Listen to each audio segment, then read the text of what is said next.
The book of 2 Samuel, chapter 1. After the death of Saul, when David had returned from striking down the Amalekites, David remained 2 days in Ziklag. And on the 3rd day, behold, a man came from Saul's camp with his clothes torn and dirt on his head. And when he came to David, he fell to the ground and paid homage. David said to him, "Where do you come from?" And he said to him, "I have escaped from the camp of Israel." And David said to him, "How did it go? Tell me." And he answered, "The people fled from the battle, and also many of the people have fallen and are dead.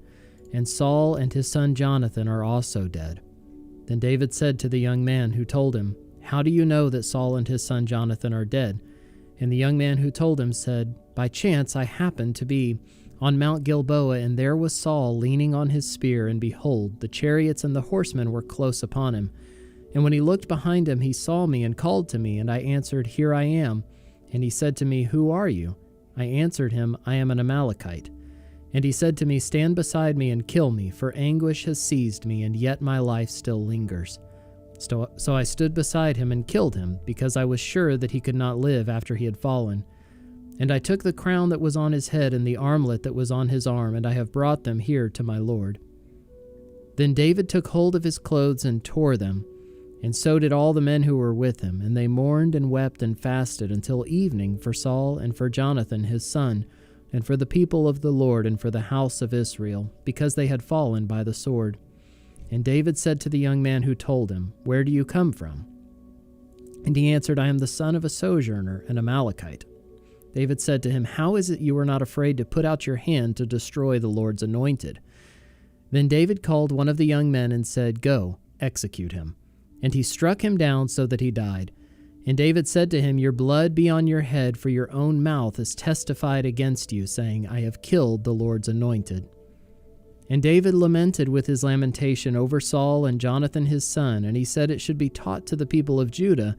Behold, it is written in the book of Jasher. He said, "Your glory, O Israel, is slain on your high places, how the mighty have fallen. Tell it not in Gath, publish it not in the streets of Ashkelon, lest the daughters of the Philistines rejoice, lest the daughters of the uncircumcised exult. You mountains of Gilboa, let there be no dew or rain upon you, nor fields of offerings. For there the shield of the mighty was defiled, the shield of Saul not anointed with oil. From the blood of the slain, from the fat of the mighty, the bow of Jonathan turned not back, and the sword of Saul returned not empty. Saul and Jonathan, beloved and lovely. In life and in death they were not divided. They were swifter than eagles. They were stronger than lions. You daughters of Israel, weep over Saul, who clothed you luxuriously in scarlet, who put ornaments of gold on your apparel. How the mighty have fallen in the midst of the battle. Jonathan lies slain on your high places. I am distressed for you, my brother Jonathan. Very pleasant have you been to me. Your love to me was extraordinary, surpassing the love of women. How the mighty have fallen, and the weapons of war perished." 2 Samuel chapter 2. After this, David inquired of the Lord, "Shall I go up into any of the cities of Judah?" And the Lord said to him, "Go up." David said, "To which shall I go up?" And he said, "To Hebron."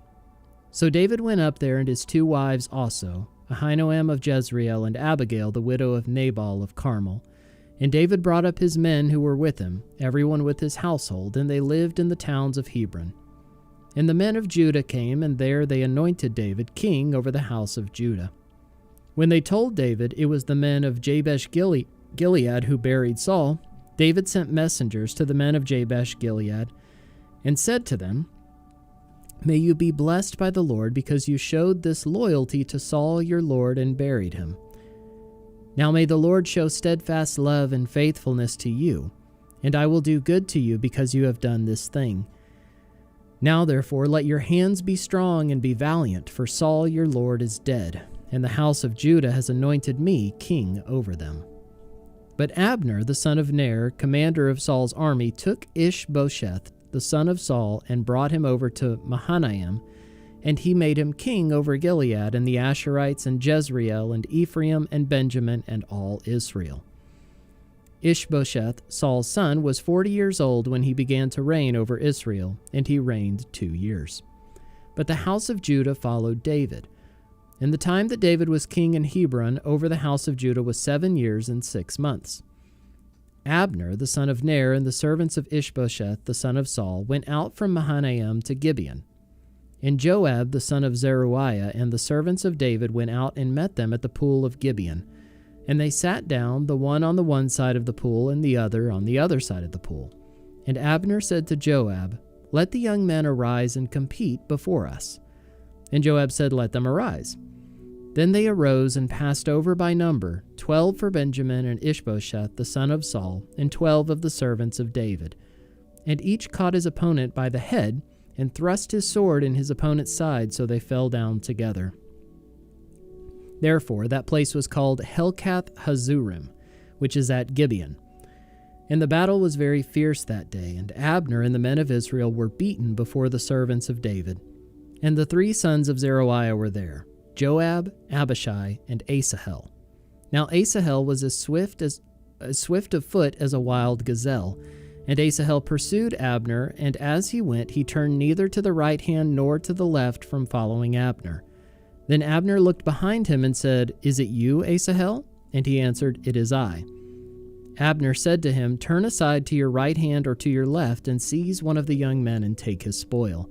But Asahel would not turn aside from following him. And Abner said again to Asahel, "Turn aside from following me. Why should I strike you to the ground? How then could I lift up my face to your brother Joab?" But he refused to turn aside. Therefore Abner struck him in the stomach with the butt of his spear, so that the spear came out at his back. And he fell there and died where he was, and all who came to the place where Asahel had fallen and died stood still. But Joab and Abishai pursued Abner, and as the sun was going down, they came to the hill of Ammah, which lies before Giah on the way to the wilderness of Gibeon. And the people of Benjamin gathered themselves together behind Abner and became one group and took their stand on the top of a hill. Then Abner called to Joab, "Shall the sword devour forever? Do you not know that the end will be bitter? How long will it be before you tell your people to turn from the pursuit of their brothers?" And Joab said, "As God lives, if you had not spoken, surely the men would not have given up the pursuit of their brothers until the morning."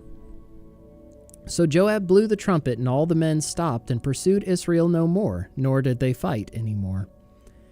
And Abner and his men went all that night through the Arabah. They crossed the Jordan, and marching the whole morning, they came to Mahanaim. Joab returned from the pursuit of Abner, and when he had gathered all the people together, there were missing from David's servants 19 men besides Asahel. But the servants of David had struck down of Benjamin 360 of Abner's men. And they took up Asahel and buried him in the tomb of his father, which was at Bethlehem. And Joab and his men marched all night, and the day broke upon them at Hebron. 2 Samuel chapter 3. There was a long war between the house of Saul and the house of David. And David grew stronger and stronger, while the house of Saul became weaker and weaker. And sons were born to David at Hebron. His firstborn was Amnon of Ahinoam of Jezreel, and his second Chileab of Abigail, the widow of Nabal of Carmel, and the third Absalom, the son of Maacah, the daughter of Talmai, king of Geshur, and the fourth Adonijah, the son of Haggith, and the fifth Shephatiah, the son of Abital, and the sixth Ithream of Eglah, David's wife. These were born to David in Hebron. While there was war between the house of Saul and the house of David, Abner was making himself strong in the house of Saul.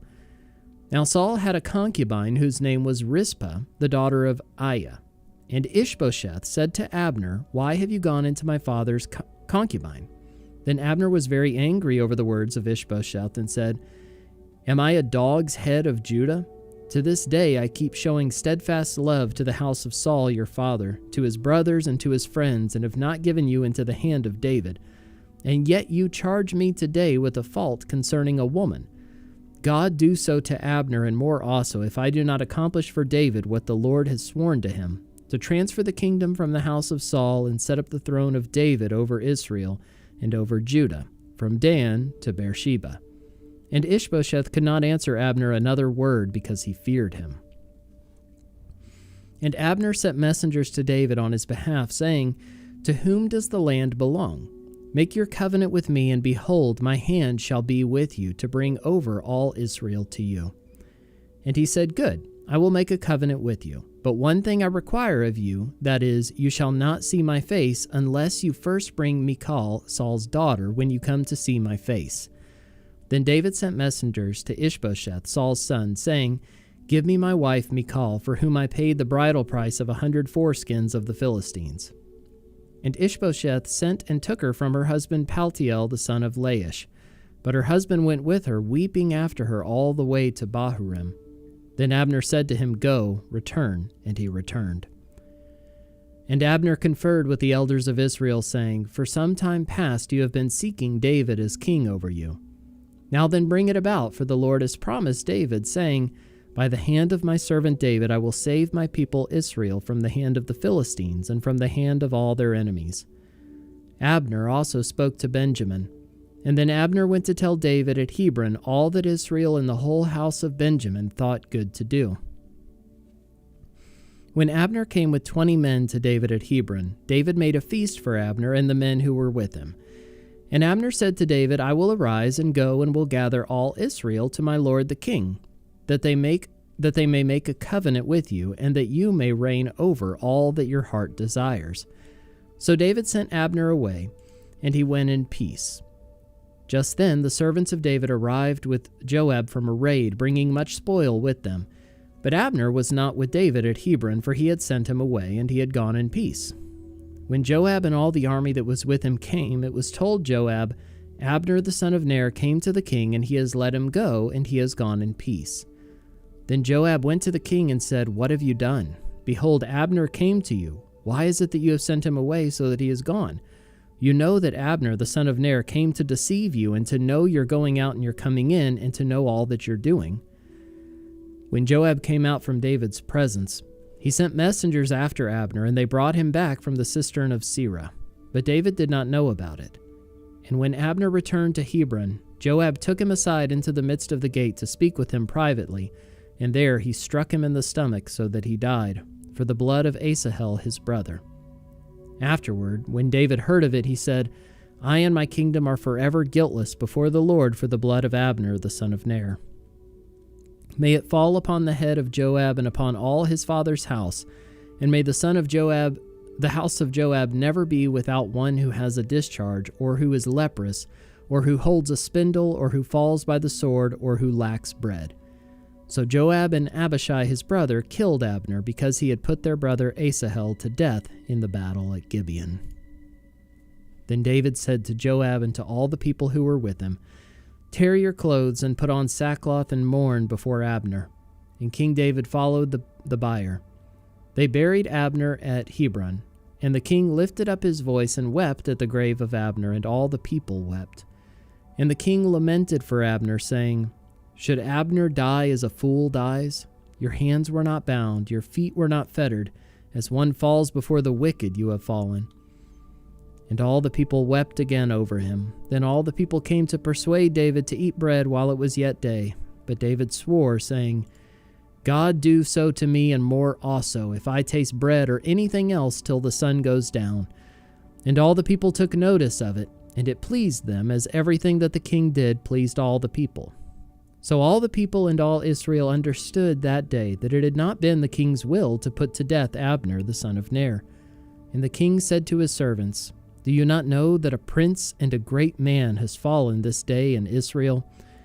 And I was gentle today, though anointed king. These men, the sons of Zeruiah, are more severe than I. The Lord repay the evildoer according to his wickedness." 2 Samuel chapter 4. When Ishbosheth, Saul's son, heard that Abner had died at Hebron, his courage failed, and all Israel was dismayed. Now Saul's son had 2 men who were captains of raiding bands, and the name of the one was Banah, and the name of the other Rechab, sons of Rimmon, a man of Benjamin from Beeroth. For Beeroth also is counted part of Benjamin. The Beerothites fled to Gittaim and have been sojourners there to this day. Jonathan, the son of Saul, had a son who was crippled in his feet. He was 5 years old when the news about Saul and Jonathan came from Jezreel, and his nurse took him up and fled. And as she fled in her haste, he fell and became lame, and his name was Mephibosheth. Now the sons of Rimmon the Beerothite, Rechab and Baanah, set out, and about the heat of the day they came to the house of Ishbosheth as he was taking his noonday rest. And they came into the midst of the house as if to get wheat, and they stabbed him in the stomach. Then Rechab and Baanah his brother escaped. When they came into the house as he lay on his bed in his bedroom, they struck him and put him to death and beheaded him. They took his head and went by the way of the Arabah all night, and brought the head of Ishbosheth to David at Hebron. And they said to the king, "Here is the head of Ishbosheth, the son of Saul, your enemy, who sought your life. The Lord has avenged my lord the king this day on Saul and on his offspring."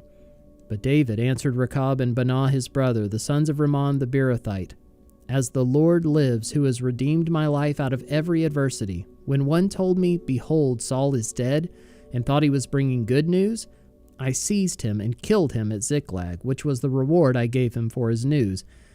How much more, when wicked men have killed a righteous man in his own house on his bed, shall I not now require his blood at your hand, and destroy you from the earth?" And David commanded his young men, and they killed them, and cut off their hands and feet, and hanged them beside the pool at Hebron. But they took the head of Ishbosheth and buried it in the tomb of Abner at Hebron. 2 Samuel chapter 5. Then all the tribes of Israel came to David at Hebron and said, "Behold, we are your bone and flesh. In times past, when Saul was king over us, it was you who led out and brought in Israel. And the Lord said to you, 'You shall be shepherd of my people Israel, and you shall be prince over Israel.' So all the elders of Israel came to the king at Hebron, and King David made a covenant with them at Hebron before the Lord, and they anointed David king over Israel. David was 30 years old when he began to reign, and he reigned 40 years. At Hebron he reigned over Judah 7 years and 6 months, and at Jerusalem he reigned over all Israel and Judah 33 years. And the king and his men went to Jerusalem against the Jebusites, the inhabitants of the land, who said to David, 'You will not come in here, but the blind and the lame will ward you off,' thinking David cannot come in here. Nevertheless, David took the stronghold of Zion, that is, the city of David. And David said on that day, 'Whoever would strike the Jebusites, let him get up the water shaft to attack the lame and the blind, who are hated by David's soul.' Therefore it is said, 'The blind and the lame shall not come into the house.' And David lived in the stronghold and called it the city of David. And David built the city all around from the Millo inward. And David became greater and greater, for the Lord, the God of hosts, was with him. And Hiram, king of Tyre, sent messengers to David, and cedar trees, also carpenters and masons, who built David a house. And David knew that the Lord had established him king over Israel, and that he had exalted his kingdom for the sake of his people Israel. And David took more concubines and wives from Jerusalem, after he came from Hebron, and more sons and daughters were born to David. And these are the names of those who were born to him in Jerusalem: Shammua, Shobab, Nathan, Solomon, Ibhar, Elishua, Nepheg, Japhiah, Elishama, Eliada, and Eliphalet. When the Philistines heard that David had been anointed king over Israel, all the Philistines went up to search for David. But David heard of it and went down to the stronghold. Now the Philistines had come and spread out in the valley of Rephaim, and David inquired of the Lord, "Shall I go up against the Philistines? Will you give them into my hand?" And the Lord said to David, "Go up, for I will certainly give the Philistines into your hand." And David came to Baal Perazim, and David defeated them there. And he said, "The Lord has broken through my enemies before me like a breaking flood." Therefore the name of that place is called Baal Perazim. And the Philistines left their idols there, and David and his men carried them away. And the Philistines came up yet again and spread out in the valley of Rephaim. And when David inquired of the Lord, he said, "You shall not go up. Go around to their rear and come against them opposite the balsam trees. And when you hear the sound of marching in the tops of the balsam trees, then rouse yourself, for then the Lord has gone out before you to strike down the army of the Philistines." And David did as the Lord commanded him, and struck down the Philistines from Geba to Gezer. 2 Samuel chapter 6. David again gathered all the chosen men of Israel, 30,000. And David arose and went with all the people who were with him from Baal Judah to bring up from there the ark of God, which is called by the name of the Lord of hosts, who sits enthroned on the cherubim. And they carried the ark of God on a new cart and brought it out of the house of Abinadab, which was on the hill. And Uzzah and Ahio, the sons of Abinadab, were driving the new cart with the ark of God, and Ahio went before the ark. And David and all the house of Israel were celebrating before the Lord with songs and lyres and harps and tambourines and castanets and cymbals. And when they came to the threshing floor of Nacon, Uzzah put out his hand to the ark of God and took hold of it, for the oxen stumbled. And the anger of the Lord was kindled against Uzzah, and God struck him down there because of his error, and he died there beside the ark of God. And David was angry because the Lord had broken out against Uzzah, and that place is called Perez Uzzah to this day. And David was afraid of the Lord that day, and he said, "How can the ark of the Lord come to me?" So David was not willing to take the ark of the Lord into the city of David, but David took it aside to the house of Obed-Edom the Gittite. And the ark of the Lord remained in the house of Obed-Edom the Gittite 3 months, and the Lord blessed Obed-Edom and all his household. And it was told King David, "The Lord has blessed the household of Obed-Edom and all that belongs to him because of the ark of God."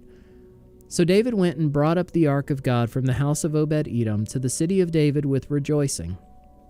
And when those who bore the ark of the Lord had gone 6 steps, he sacrificed an ox and a fattened animal. And David danced before the Lord with all his might, and David was wearing a linen ephod. So David and all the house of Israel brought up the ark of the Lord with shouting and with the sound of the horn. As the ark of the Lord came into the city of David, Michal, the daughter of Saul, looked out of the window and saw King David leaping and dancing before the Lord, and she despised him in her heart. And they brought in the ark of the Lord and set it in its place inside the tent that David had pitched for it.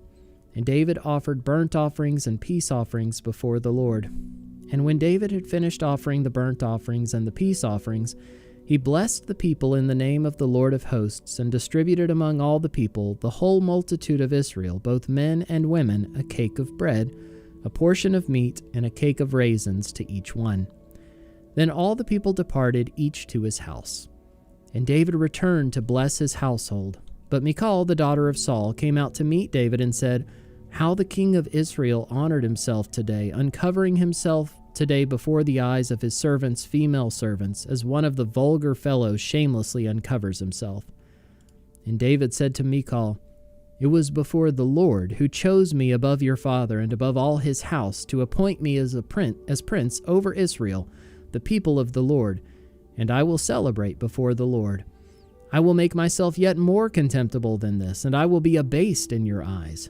But by the female servants of whom you have spoken, by them I shall be held in honor."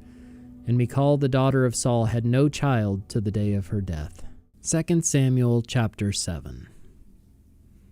Now when the king lived in his house, and the Lord had given him rest from all his surrounding enemies, the king said to Nathan the prophet, "See now, I dwell in a house of cedar, but the ark of God dwells in a tent." And Nathan said to the king, "Go, do all that is in your heart, for the Lord is with you." But that same night the word of the Lord came to Nathan, "Go and tell my servant David, thus says the Lord, would you build me a house to dwell in? I have not lived in a house since the day I brought up the people of Israel from Egypt to this day, but I have been moving about in a tent for my dwelling. In all places where I have moved with all the people of Israel, did I speak a word with any of the judges of Israel, whom I commanded to shepherd my people Israel, saying, Why have you not built me a house of cedar? Now therefore thus you shall say to my servant David, Thus says the Lord of hosts, I took you from the pasture, from following the sheep, that you should be prince over my people Israel. And I have been with you wherever you went, and have cut off all your enemies from before you. And I will make for you a great name, like the name of the great ones of the earth. And I will appoint a place for my people Israel, and will plant them, so that they may dwell in their own place and be disturbed no more.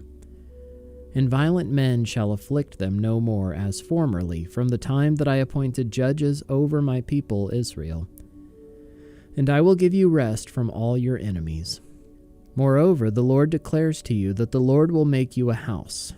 When your days are fulfilled, and you lie down with your fathers, I will raise up your offspring after you, who shall come from your body, and I will establish his kingdom. He shall build a house for my name, and I will establish the throne of his kingdom forever. I will be to him a father, and he shall be to me a son. When he commits iniquity, I will discipline him with the rod of men, with the stripes of the sons of men. But my steadfast love will not depart from him, as I took it from Saul, whom I put away from before you. And your house and your kingdom shall be made sure forever before me. Your throne shall be established forever. In accordance with all these words, and in accordance with all this vision, Nathan spoke to David. Then King David went in and sat before the Lord and said, Who am I, O Lord God, and what is my house that you have brought me thus far? And yet this was a small thing in your eyes, O Lord God. You have spoken also of your servant's house for a great while to come, and this is instruction for mankind, O Lord God. And what more can David say to you? For you know your servant, O Lord God.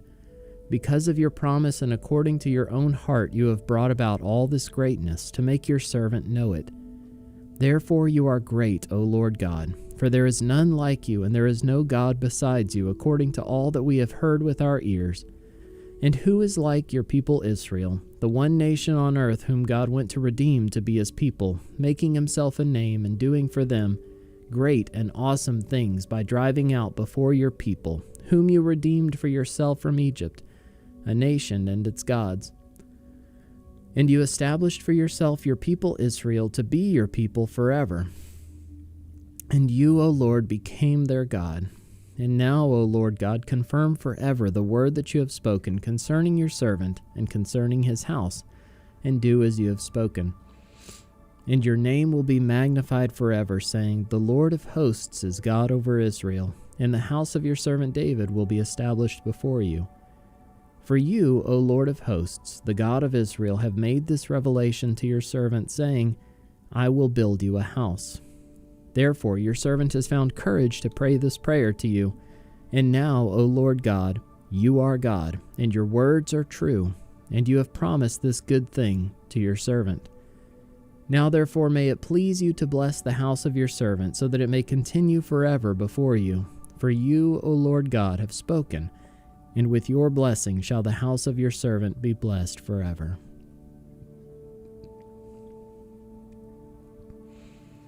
Second Samuel chapter 8. After this, David defeated the Philistines and subdued them, and David took Metheg-ammah out of the hand of the Philistines. And he defeated Moab, and he measured them with a line, making them lie down on the ground. 2 lines he measured to be put to death, and 1 full line to be spared. And the Moabites became servants to David and brought tribute. David also defeated Hadadezer, the son of Rehob, king of Zobah, as he went to restore his power at the river Euphrates. And David took from him 1,700 horsemen and 20,000 foot soldiers. And David hamstrung all the chariot horses, but left enough for 100 chariots. And when the Syrians of Damascus came to help Hadadezer, king of Zobah, David struck down 22,000 men of the Syrians. Then David put garrisons in Aram of Damascus, and the Syrians became servants to David and brought tribute. And the Lord gave victory to David wherever he went. And David took the shields of gold that were carried by the servants of Hadadezer and brought them to Jerusalem. And from Betah and from Berothai, cities of Hadadezer, King David took very much bronze. When Toi, king of Hamath, heard that David had defeated the whole army of Hadadezer, Toi sent his son Joram to King David to ask about his health and to bless him because he had fought against Hadadezer and defeated him. For Hadadezer had often been at war with Toi.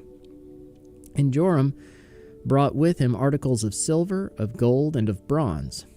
These also King David dedicated to the Lord, together with the silver and gold that he dedicated from all the nations he subdued, from Edom, Moab, the Ammonites, the Philistines, Amalek, and from the spoil of Hadadezer the son of Rehob, king of Zobah.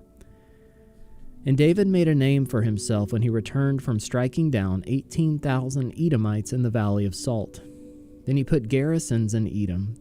Throughout all Edom he put garrisons, and all the Edomites became David's servants, and the Lord gave victory to David wherever he went. So David reigned over all Israel, and David administered justice and equity to all his people. Joab the son of Zeruiah was over the army, and Jehoshaphat the son of Ahilud was recorder, and Zadok the son of Ahitub and Ahimelech the son of Abiathar were priests, and Seraiah was secretary, and Benaiah the son of Jehoiada was over the Cherethites and the Pelethites, and David's sons were priests. 2 Samuel chapter 9. And David said, "Is there still anyone left of the house of Saul, that I may show him kindness for Jonathan's sake?" Now there was a servant of the house of Saul whose name was Ziba, and they called him to David. And the king said to him, "Are you Ziba?" And he said, "I am your servant."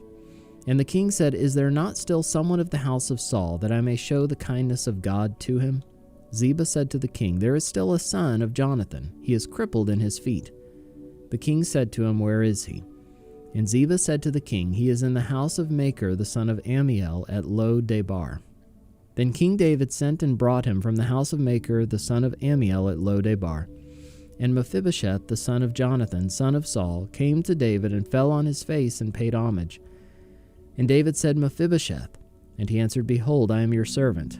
And David said to him, "Do not fear, for I will show you kindness for the sake of your father Jonathan, and I will restore to you all the land of Saul your father, and you shall eat at my table always." And he paid homage and said, "What is your servant that you should show regard for a dead dog, such as I?" Then the king called Ziba, Saul's servant, and said to him, "All that belonged to Saul and to all his house I have given to your master's grandson. And you and your sons and your servants shall till the land for him, and shall bring in the produce, that your master's grandson may have bread to eat. But Mephibosheth, your master's grandson, shall always eat at my table." Now Ziba had 15 sons and 20 servants. Then Ziba said to the king, "According to all that my lord the king commands his servants, so will your servant do." So Mephibosheth ate at David's table like one of the king's sons. And Mephibosheth had a young son whose name was Micah. And all who lived in Ziba's house became Mephibosheth's servants. So Mephibosheth lived in Jerusalem, for he ate always at the king's table. Now he was lame in both of his feet. 2 Samuel chapter 10. After this, the king of the Ammonites died, and Hanun his son reigned in his place. And David said, "I will deal loyally with Hanun the son of Nahash, as his father dealt loyally with me." So David sent by his servants to console him concerning his father, and David's servants came into the land of the Ammonites. But the princes of the Ammonites said to Hanun their lord, "Do you think, because David has sent comforters to you, that he is honoring your father? Has not David sent his servants to you to search the city and to spy it out and to overthrow it?" So Hanun took David's servants and shaved off half the beard of each, and cut off their garments in the middle, at their hips, and sent them away. When it was told David, he sent to meet them, for the men were greatly ashamed. And the king said, "Remain at Jericho until your beards have grown, and then return." When the Ammonites saw that they had become a stench to David, the Ammonites sent and hired the Syrians of Beth-Rehob and the Syrians of Zobah, 20,000 foot soldiers, and the king of Maacah with 1,000 men, and the men of Tob 12,000 men. And when David heard of it, he sent Joab and all the host of the mighty men. And the Ammonites came out and drew up in battle array at the entrance of the gate, and the Syrians of Zobah and of Rehob and the men of Tob and Maacah were by themselves in the open country. When Joab saw that the battle was set against him both in front and in the rear, he chose some of the best men of Israel and arrayed them against the Syrians. The rest of his men he put in the charge of Abishai his brother, and he arrayed them against the Ammonites. And he said, "If the Syrians are too strong for me, then you shall help me. But if the Ammonites are too strong for you, then I will come and help you. Be of good courage, and let us be courageous for our people, and for the cities of our God, and may the Lord do what seems good to him." So Joab and the people who were with him drew near to battle against the Syrians, and they fled before him. And when the Ammonites saw that the Syrians fled, they likewise fled before Abishai and entered the city. Then Joab returned from fighting against the Ammonites and came to Jerusalem. But when the Syrians saw that they had been defeated by Israel, they gathered themselves together. And Hadadezer sent and brought out the Syrians who were beyond the Euphrates. They came to Halam with Shobach, the commander of the army of Hadadezer, at their head. And when it was told David, he gathered all Israel together and crossed the Jordan and came to Halam. The Syrians arrayed themselves against David and fought with him.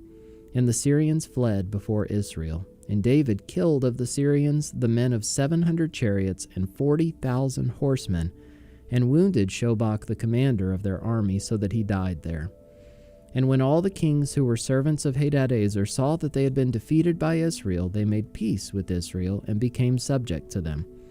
So the Syrians were afraid to save the Ammonites any more.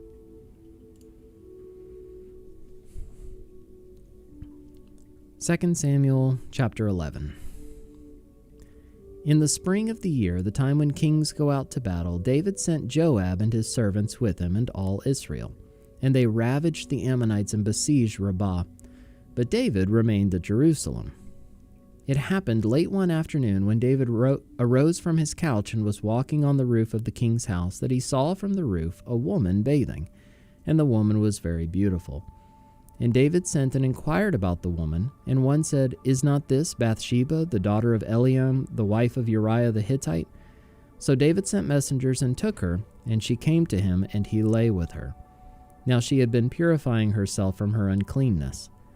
Then she returned to her house, and the woman conceived, and she sent and told David, "I am pregnant." So David sent word to Joab, "Send me Uriah the Hittite." And Joab sent Uriah to David. When Uriah came to him, David asked how Joab was doing, and how the people were doing, and how the war was going. Then David said to Uriah, "Go down to your house and wash your feet."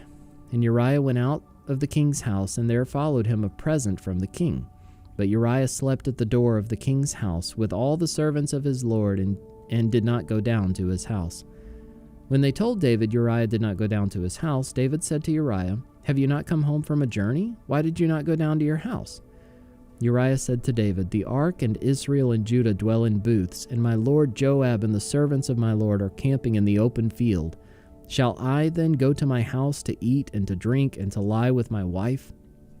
As you live and as your soul lives, I will not do this thing." Then David said to Uriah, "Remain here today also, and tomorrow I will send you back."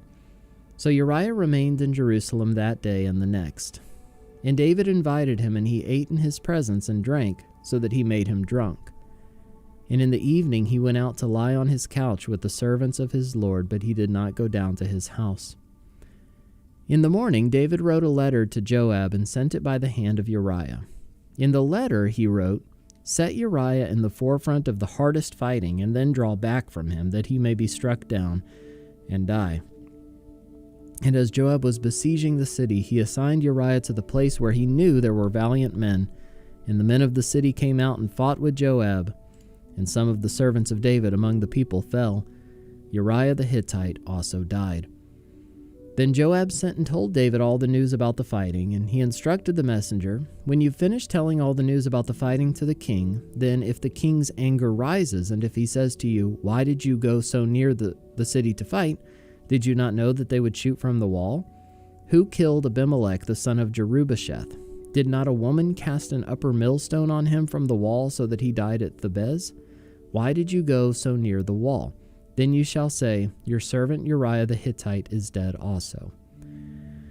So the messenger went and came and told David all that Joab had sent him to tell. The messenger said to David, "The men gained an advantage over us and came out against us in the field, but we drove them back to the entrance of the gate. Then the archers shot at your servants from the wall. Some of the king's servants are dead, and your servant Uriah the Hittite is dead also." David said to the messenger, "Thus shall you say to Joab, Do not let this matter displease you, for the sword devours now one and now another. Strengthen your attack against the city and overthrow it, and encourage him." When the wife of Uriah heard that Uriah her husband was dead, she lamented over her husband. And when the mourning was over, David sent and brought her to his house, and she became his wife and bore him a son. But the thing that David had done displeased the Lord. 2 Samuel chapter 12.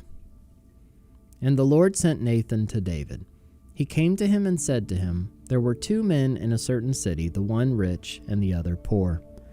The rich man had very many flocks and herds, but the poor man had nothing but one little ewe lamb which he had bought. And he brought it up, and it grew up with him and with his children. It used to eat of his morsel and drink from his cup and lie in his arms, and it was like a daughter to him. Now there came a traveler to the rich man, and he was unwilling to take one of his own flock or herd to prepare for the guest who had come to him, but he took the poor man's lamb and prepared it for the man who had come to him. Then David's anger was greatly kindled against the man, and he said to Nathan, 'As the Lord lives, the man who has done this deserves to die, and he shall restore the lamb fourfold because he did this thing and because he had no pity.' Nathan said to David, 'You are the man. Thus says the Lord, the God of Israel, I anointed you king over Israel, and I delivered you out of the hand of Saul. And I gave you your master's house and your master's wives into your arms, and gave you the house of Israel and of Judah. And if this were too little, I would add to you as much more. Why have you despised the word of the Lord to do what is evil in his sight? You have struck down Uriah the Hittite with the sword, and have taken his wife to be your wife, and have killed him with the sword of the Ammonites. Now therefore the sword shall never depart from your house, because you have despised me and have taken the wife of Uriah the Hittite to be your wife.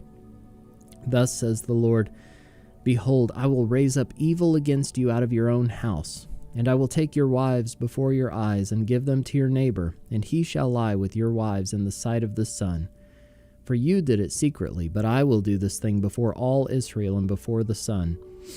David said to Nathan, "I have sinned against the Lord." And Nathan said to David, "The Lord also has put away your sin. You shall not die. Nevertheless, by this deed you have utterly scorned the Lord. The child who is born to you shall die." Then Nathan went to his house. And the Lord afflicted the child that Uriah's wife bore to David, and he became sick.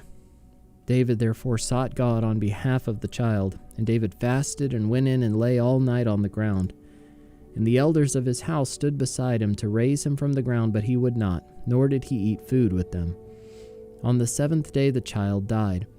And the servants of David were afraid to tell him that the child was dead, for they said, "Behold, while the child was yet alive, we spoke to him, and he did not listen to us. How then can we say to him, the child is dead? He may do himself some harm." But when David saw that his servants were whispering together, David understood that the child was dead. And David said to his servants, "Is the child dead?" They said, "He is dead." Then David arose from the earth and washed and anointed himself and changed his clothes. And he went into the house of the Lord and worshipped. He then went to his own house, and when he asked, they set food before him, and he ate. Then his servants said to him, "What is this thing that you have done? You fasted and wept for the child while he was alive, but when the child died, you arose and ate food." He said, "While the child was still alive, I fasted and wept, for I said, 'Who knows whether the Lord will be gracious to me that the child may live? But now he is dead. Why should I fast? Can I bring him back again? I shall go to him, but he will not return to me." Then David comforted his wife Bathsheba, and went in to her and lay with her, and she bore a son, and he called his name Solomon. And the Lord loved him, and sent a message to Nathan by Nathan the prophet. So he called his name Jedediah, because of the Lord. Now Joab fought against Rabbah of the Ammonites, and took the royal city. And Joab sent messengers to David and said, "I have fought against Rabbah. Moreover, I have taken the city of waters. Now then gather the rest of the people together, and encamp against the city, and take it, lest I take the city, and it be called by my name." So David gathered all the people together, and went to Rabbah, and fought against it, and took it. And he took the crown of their king from his head. The weight of it was a talent of gold, and in it was a precious stone, and it was placed on David's head. And he brought out the spoil of the city, a very great amount. And he brought out the people who were in it and set them to labor with saws and iron picks and iron axes, and made them toil at the brick kilns. And thus he did to all the cities of the Ammonites. Then David and all the people returned to Jerusalem. 2 Samuel chapter 13. Now Absalom, David's son, had a beautiful sister whose name was Tamar. And after a time, Amnon, David's son, loved her. And Amnon was so tormented that he made himself ill because of his sister Tamar, for she was a virgin, and it seemed impossible to Amnon to do anything to her. But Amnon had a friend whose name was Jonadab, the son of Shimeah, David's brother. And Jonadab was a very crafty man. And he said to him, O son of the king, why are you so haggard morning after morning? Will you not tell me? Amnon said to him, I love Tamar, my brother Absalom's sister.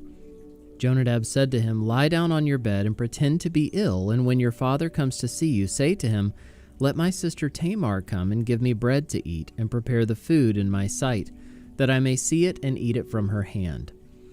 So Amnon lay down and pretended to be ill, and when the king came to see him, Amnon said to the king, Please let my sister Tamar come and make a couple of cakes in my sight, that I may eat from her hand. Then David sent home to Tamar, saying, Go to your brother Amnon's house and prepare food for him. So Tamar went to her brother Amnon's house, where he was lying down, and she took dough and kneaded it, and made cakes in his sight, and baked the cakes. And she took the pan and emptied it out before him, but he refused to eat. And Amnon said, Send out everyone from me. So everyone went out from him. Then Amnon said to Tamar, Bring the food into the chamber, that I may eat from your hand. And Tamar took the cakes she had made, and brought them into the chamber to Amnon her brother. But when she brought them near him to eat, he took hold of her and said to her, Come, lie with me, my sister. She answered him, No, my brother, do not violate me, for such a thing is not done in Israel. Do not do this outrageous thing. As for me, where could I carry my shame? And as for you, you would be as one of the outrageous fools in Israel. Now therefore please speak to the king, for he will not withhold me from you. But he would not listen to her, and being stronger than she, he violated her and lay with her. Then Amnon hated her with very great hatred, so that the hatred with which he hated her was greater than the love with which he had loved her. And Amnon said to her, Get up, go. But she said to him, No, my brother, for this wrong in sending me away is greater than the other that you did to me. But he would not listen to her. He called the young man who served him and said, Put this woman out of my presence and bolt the door after her. Now she was wearing a long robe with sleeves, for thus were the virgin daughters of the king dressed. So his servant put her out and bolted the door after her. And Tamar put ashes on her head and tore the long robe that she wore. And she laid her hand on her head and went away, crying aloud as she went. And her brother Absalom said to her, Has Amnon your brother been with you? Now hold your peace, my sister. He is your brother. Do not take this to heart. So Tamar lived a desolate woman in her brother Absalom's house. When King David heard of all these things, he was very angry. But Absalom spoke to Amnon neither good nor bad, for Absalom hated Amnon because he had violated his sister Tamar. After 2 full years, Absalom had sheep shearers at Baal Hazor, which is near Ephraim, and Absalom invited all the king's sons. And Absalom came to the king and said, Behold, your servant has sheep shearers. Please let the king and his servants go with your servant. But the king said to Absalom, No, my son, let us not all go, lest we be burdensome to you. He pressed him, but he would not go, but gave him a blessing. Then Absalom said, If not, please let my brother Amnon go with us. And the king said to him, Why should he go with you? But Absalom pressed him until he let Amnon and all the king's sons go with him. Then Absalom commanded his servants, Mark when Amnon's heart is merry with wine, and when I say to you, Strike Amnon, then kill him. Do not fear. Have I not commanded you? Be courageous and be valiant. So the servants of Absalom did to Amnon as Absalom had commanded. Then all the king's sons arose, and each mounted his mule and fled. While they were on the way, news came to David, Absalom has struck down all the king's sons, and not one of them is left. Then the king arose and tore his garments and lay on the earth. and all his servants who were standing by tore their garments. But Jonadab, the son of Shimeah, David's brother, said, "Let not my lord suppose that they have killed all the young men, the king's sons, for Amnon alone is dead. For by the command of Absalom this has been determined from the day he violated his sister Tamar. Now therefore let not my lord the king so take it to heart as to suppose that all the king's sons are dead, for Amnon alone is dead." But Absalom fled, and the young man who kept the watch lifted up his eyes and looked, and behold, many people were coming from the road behind him by the side of the mountain. And Jonadab said to the king, "Behold, the king's sons have come, as your servant said, so it has come about."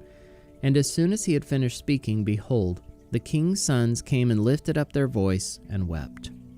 And the king also and all his servants wept very bitterly. But Absalom fled and went to Talmai, the son of Ammihud, king of Geshur. And David mourned for his son day after day.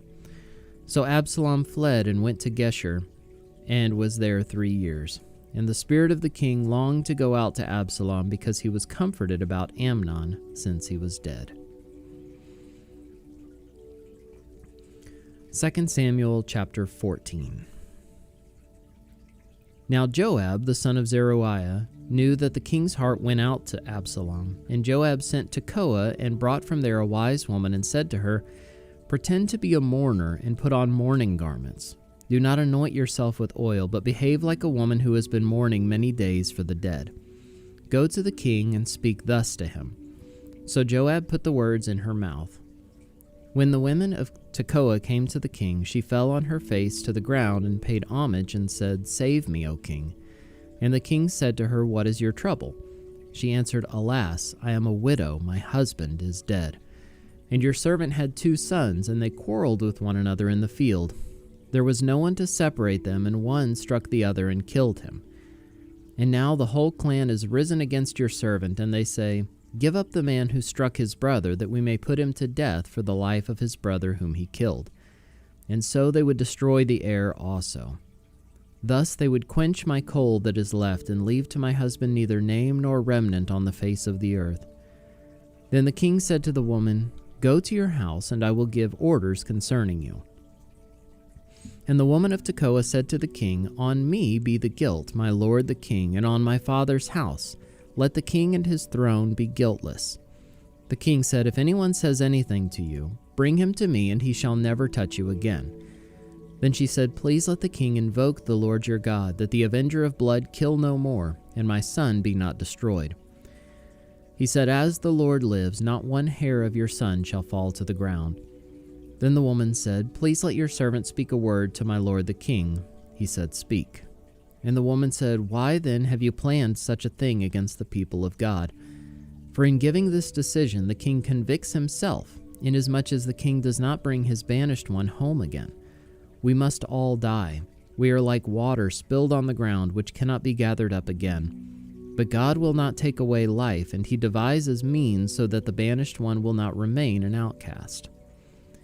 Now I have come to say this to my lord the king, because the people have made me afraid, and your servant thought, I will speak to the king. It may be that the king will perform the request of his servant. For the king will hear and deliver his servant from the hand of the man who would destroy me and my son together from the heritage of God. And your servant thought, the word of my lord the king will set me at rest, for my lord the king is like the angel of God to discern good and evil. The Lord your God be with you."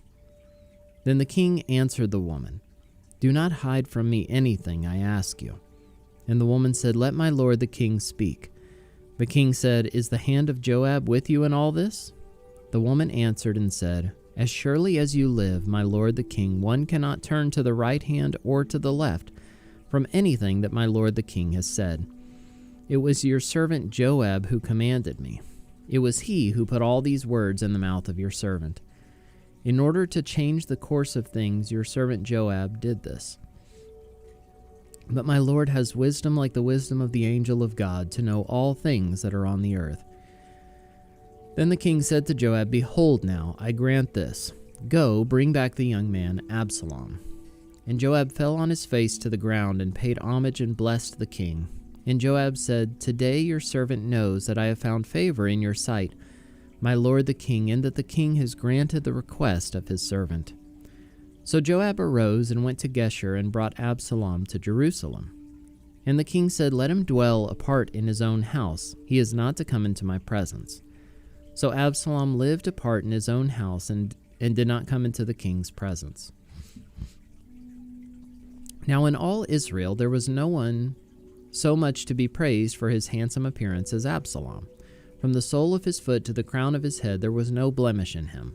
And when he cut the hair of his head, for the end of every year he used to cut it, when it was heavy on him he cut it, he weighed the hair of his head 200 shekels by the king's weight. There were born to Absalom 3 sons and 1 daughter whose name was Tamar. She was a beautiful woman. So Absalom lived 2 full years in Jerusalem without coming into the king's presence. Then Absalom sent for Joab to send him to the king, but Joab would not come to him. And he sent a second time, but Joab would not come.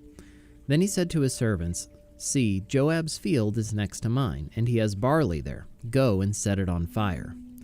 So Absalom's servant set the field on fire. Then Joab arose and went to Absalom at his house and said to him, "Why have your servants set my field on fire?"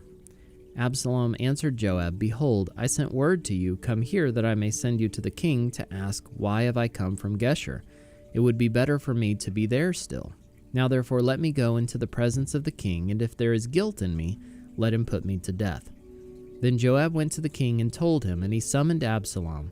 So he came to the king and bowed himself on his face to the ground before the king, and the king kissed Absalom. 2 Samuel chapter 15. After this, Absalom got himself a chariot and horses and 50 men to run before him. And Absalom used to rise early and stand beside the way of the gate, and when any man had a dispute to come before the king for judgment, Absalom would call to him and say, "From what city are you?" And when he said, "Your servant is of such and such a tribe in Israel," Absalom would say to him, "See, your claims are good and right, but there is no man designated by the king to hear you." Then Absalom would say, "Oh, that I were judge in the land. Then every man with a dispute or cause might come to me, and I would give him justice." And whenever a man came near to pay homage to him, he would put out his hand and take hold of him and kiss him. Thus Absalom did to all Israel who came to the king for judgment. So Absalom stole the hearts of the men of Israel.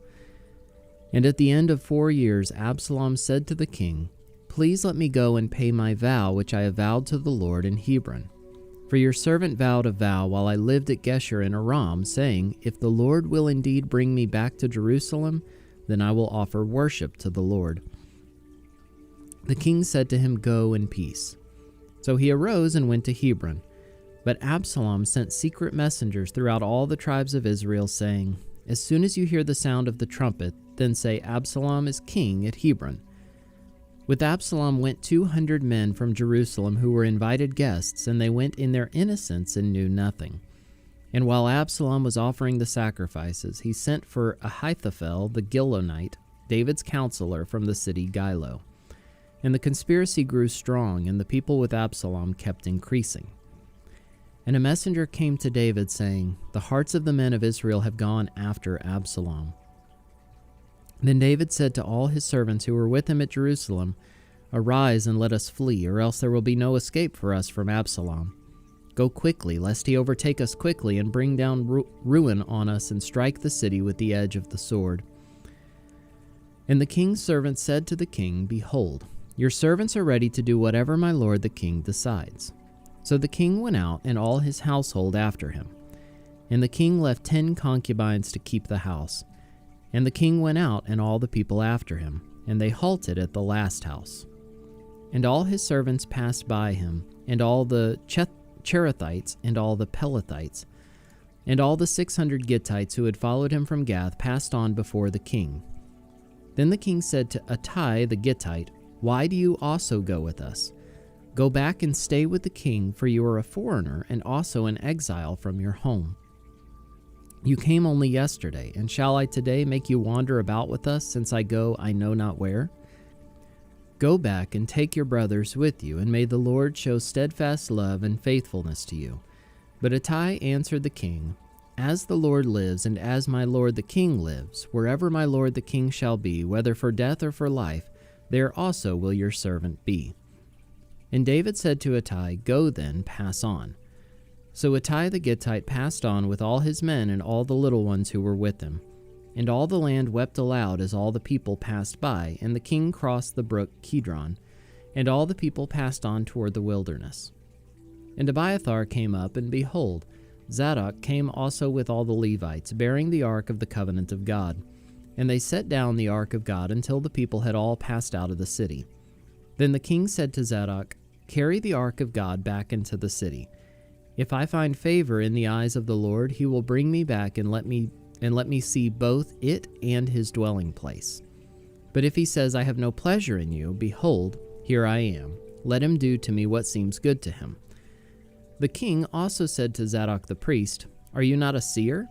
Go back to the city in peace with your 2 sons, Ahimaaz your son, and Jonathan the son of Abiathar. See, I will wait at the fords of the wilderness until word comes from you to inform me. So Zadok and Abiathar carried the ark of God back to Jerusalem, and they remained there.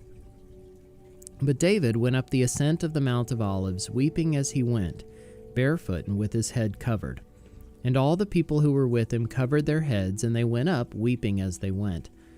And it was told David, Ahithophel is among the conspirators with Absalom. And David said, O Lord, please turn the counsel of Ahithophel into foolishness. While David was coming to the summit where God was worshipped, behold, Hushai the Archite came to meet him with his coat torn and dirt on his head. David said to him, If you go on with me, you will be a burden to me. But if you return to the city and say to Absalom, I will be your servant, O king, as I have been your father's servant in time past, so now I will be your servant, then you will defeat for me the counsel of Ahithophel. Are not Zadok and Abiathar the priests with you there? So whatever you hear from the king's house, tell it to Zadok and Abiathar the priests. Behold, their 2 sons are with them there, Ahimaaz, Zadok's son, and Jonathan, Abiathar's son. And by them you shall send to me everything you hear.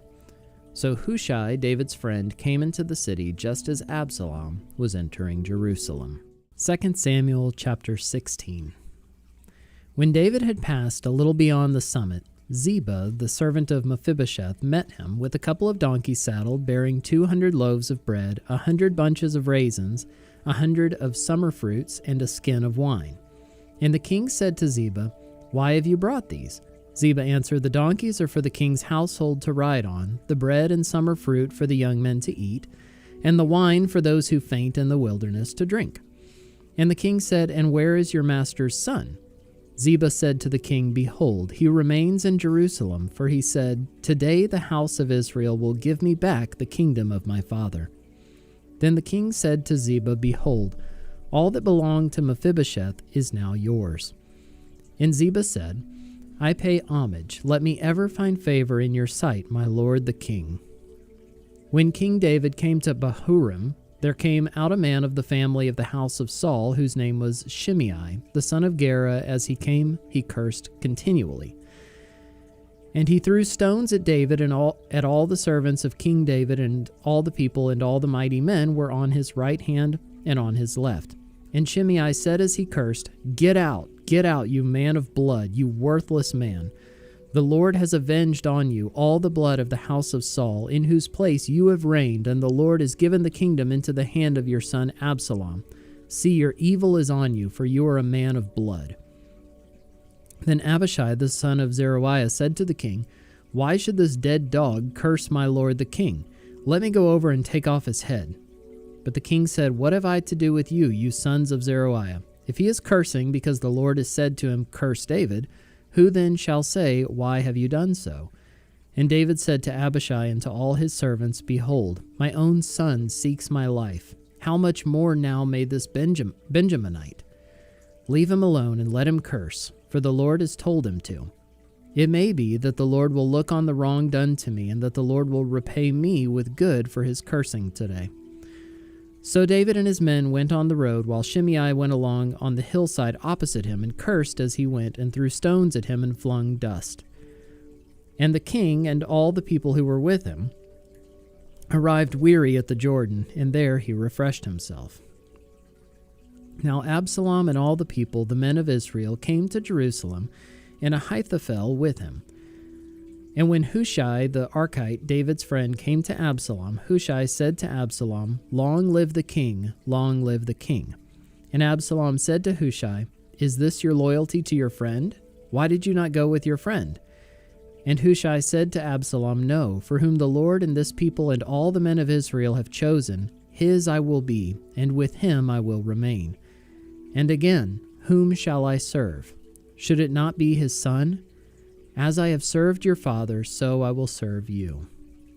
Then Absalom said to Ahithophel, "Give your counsel. What shall we do?" Ahithophel said to Absalom, "Go into your father's concubines, whom he has left to keep the house, and all Israel will hear that you have made yourself a stench to your father, and the hands of all who are with you will be strengthened." So they pitched a tent for Absalom on the roof, and Absalom went into his father's concubines in the sight of all Israel. Now in those days the counsel that Ahithophel gave was as if one consulted the word of God. So was all the counsel of Ahithophel esteemed both by David and by Absalom. 2 Samuel chapter 17. Moreover, Ahithophel said to Absalom, "Let me choose 12,000 men, and I will arise and pursue David tonight. I will come upon him while he is weary and discouraged and throw him into a panic, and all the people who are with him will flee. I will strike down only the king, and I will bring all the people back to you as a bride comes home to her husband. You seek the life of only one man, and all the people will be at peace." And the advice seemed right in the eyes of Absalom and all the elders of Israel. Then Absalom said, "Call Hushai the Archite also, and let us hear what he has to say." And when Hushai came to Absalom, Absalom said to him, "Thus has Ahithophel spoken. What shall we do as he says? If not, you speak." Then Hushai said to Absalom, "This time the counsel that Ahithophel has given is not good." Hushai said, "You know that your father and his men are mighty men, and that they are enraged like a bear robbed of her cubs in the field. Besides, your father is expert in war. He will not spend the night with the people. Behold, even now he has hidden himself in one of the pits or in some other place. And as soon as some of the people fall at the first attack, whoever hears it will say, 'There has been a slaughter among the people who follow Absalom.' Then even the valiant man whose heart is like the heart of a lion will utterly melt with fear, for all Israel knows that your father is a mighty man, and that those who are with him are valiant men. But my counsel is that all Israel be gathered to you, from Dan to Beersheba, as the sand by the sea for multitude, and that you go to battle in person. So we shall come upon him in some place where he is to be found, and we shall light upon him as the dew falls on the ground, and of him and all the men with him not one will be left. If he withdraws into a city, then all Israel will bring ropes to that city, and we shall drag it into the valley until not even a pebble is to be found there." And Absalom and all the men of Israel said, "The counsel of Hushai the Archite is better than the counsel of Ahithophel." For the Lord had ordained to defeat the good counsel of Ahithophel, so that the Lord might bring harm upon Absalom.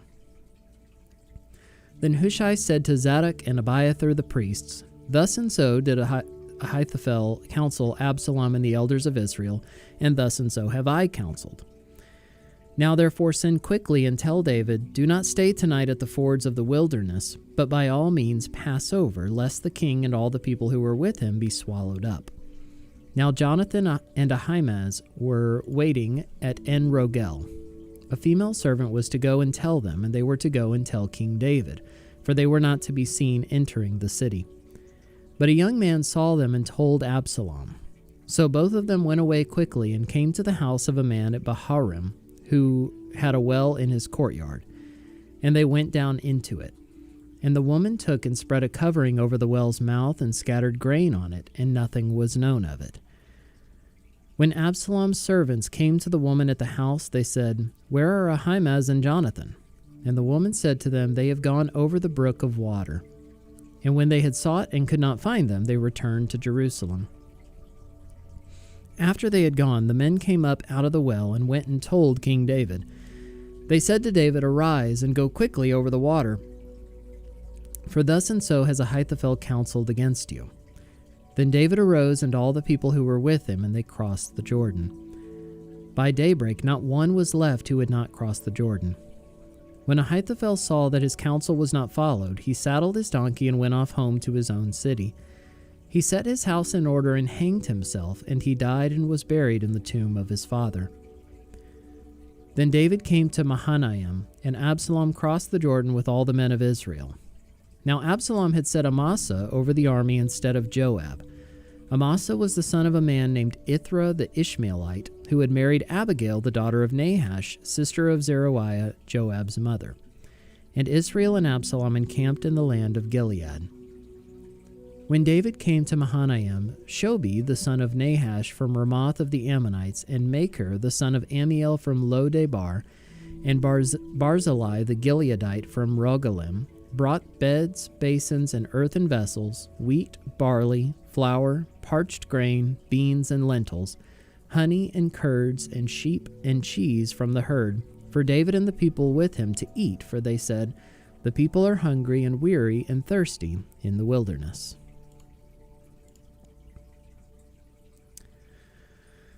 2 Samuel chapter 18. Then David mustered the men who were with him, and set over them commanders of thousands and commanders of hundreds. And David sent out the army, 1/3 under the command of Joab, 1/3 under the command of Abishai, the son of Zeruiah, Joab's brother, and 1/3 under the command of Ittai the Gittite. And the king said to the men, "I myself will also go out with you." But the men said, "You shall not go out, for if we flee, they will not care about us. If half of us die, they will not care about us, but you are worth 10,000 of us. Therefore it is better that you send us help from the city." The king said to them, "Whatever seems best to you, I will do." So the king stood at the side of the gate, while all the army marched out by hundreds and by thousands. And the king ordered Joab and Abishai and Ittai, "Deal gently for my sake with the young man Absalom." And all the people heard when the king gave orders to all the commanders about Absalom. So the army went out into the field against Israel, and the battle was fought in the forest of Ephraim. And the men of Israel were defeated there by the servants of David, and the loss there was great on that day, 20,000 men. The battle spread over the face of all the country, and the forest devoured more people that day than the sword. And Absalom happened to meet the servants of David. Absalom was riding on his mule, and the mule went under the thick branches of a great oak, and his head caught fast in the oak, and he was suspended between heaven and earth, while the mule that was under him went on. And a certain man saw it and told Joab, "Behold, I saw Absalom hanging in an oak." Joab said to the man who told him, "What? You saw him? Why then did you not strike him there to the ground? I would have been glad to give you 10 pieces of silver and a belt." But the man said to Joab, "Even if I felt in my hand the weight of 1,000 pieces of silver, I would not reach out my hand against the king's son. For in our hearing the king commanded you and Abishai and Ittai, for my sake protect the young man Absalom. On the other hand, if I had dealt treacherously against his life, and there is nothing hidden from the king, then you yourself would have stood aloof." Joab said, "I will not waste time like this with you." And he took 3 javelins in his hand and thrust them into the heart of Absalom while he was still alive in the oak. And 10 young men, Joab's armor-bearers, surrounded Absalom and struck him and killed him. Then Joab blew the trumpet, and the troops came back from pursuing Israel, for Joab restrained them. And they took Absalom and threw him into a great pit in the forest, and raised over him a very great heap of stones. And all Israel fled, every one to his own home. Now Absalom in his lifetime had taken and set up for himself the pillar that is in the king's valley, for he said, "I have no son to keep my name in remembrance." He called the pillar after his own name, and it is called Absalom's monument to this day. Then Ahimaaz the son of Zadok said, "Let me run and carry news to the king that the Lord has delivered him from the hand of his enemies." And Joab said to him, "You are not to carry news today. You may carry news another day, but today you shall carry no news, because the king's son is dead." Then Joab said to the Cushite, "Go, tell the king what you have seen." The Cushite bowed before Joab and ran. Then Ahimaaz the son of Zadok said again to Joab, "Come what may, let me also run after the Cushite." And Joab said, "Why will you run, my son, seeing that you will have no reward for the news?" "Come what may," he said, "I will run." So he said to him, "Run." Then Ahimaaz ran by the way of the plain and outran the Cushite. Now David was sitting between the two gates, and the watchman went up to the roof of the gate by the wall, and when he lifted up his eyes and looked, he saw a man running alone. The watchman called out and told the king, and the king said, "If he is alone, there is news in his mouth." And he drew nearer and nearer. The watchman saw another man running, and the watchman called to the gate and said, "See, another man running alone." The king said, "He also brings news." The watchman said, "I think the running of the first is like the running of Ahimaaz the son of Zadok." And the king said, "He is a good man and comes with good news." Then Ahimaaz called out to the king, "All is well."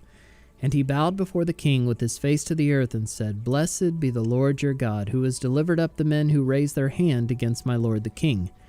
And the king said, "Is it well with the young man Absalom?"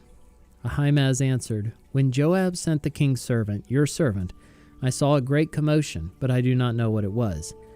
And the king said, "Turn aside and stand here." So he turned aside and stood still. And behold, the Cushite came. And the Cushite said, "Good news for my lord the king, for the Lord has delivered you this day from the hand of all who rose up against you." The king said to the Cushite, "Is it well with the young man Absalom?" And the Cushite answered, "May the enemies of my lord the king and all who rise up against you for evil be like that young man." And the king was deeply moved and went up to the chamber over the gate and wept. And as he went, he said, "O my son Absalom, my son Absalom, would I had died instead of you, O Absalom, my son, my son." 2 Samuel chapter 19. It was told Joab, "Behold, the king is weeping and mourning for Absalom." So the victory that day was turned into mourning for all the people, for the people heard that day, "The king is grieving for his son." And the people stole into the city that day as people steal in who are ashamed when they flee in battle. The king covered his face, and the king cried with a loud voice, "O my son Absalom, O Absalom, my son, my son." Then Joab came into the house to the king and said, "You have today covered with shame the faces of all your servants who have this day saved your life and the lives of your sons and your daughters and the lives of your wives and your concubines, because you love those who hate you and hate those who love you.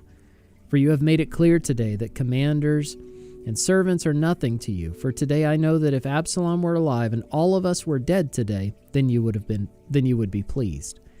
Now therefore arise, go out and speak kindly to your servants, for I swear by the Lord, if you do not go, not a man will stay with you this night, and this will be worse for you than all the evil that has come upon you from your youth until now."